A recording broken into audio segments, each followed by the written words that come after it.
কারফিউর শিথিল সময়ে চট্টগ্রামে বেড়েছে যান চলাচল। স্বাভাবিক আছে জেলার সার্বিক পরিস্থিতি। বিস্তারিত জানাচ্ছেন সহকর্মী রুনা আনসারি।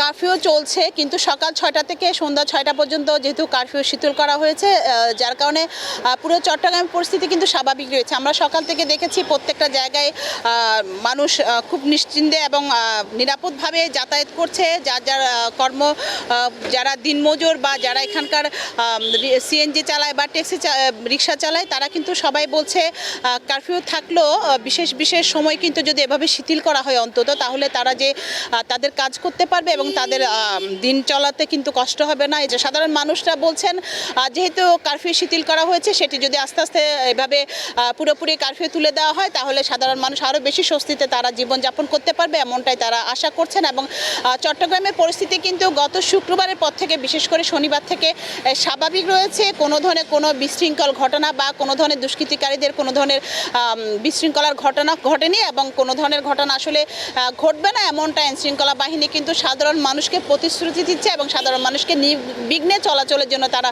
আহ্বান জানাচ্ছে। চট্টগ্রামের কাজিরজুড়ির মোড় থেকে আমি জানাচ্ছিলাম আজকের কারফিউ শিথিলের সর্বশেষ তথ্য।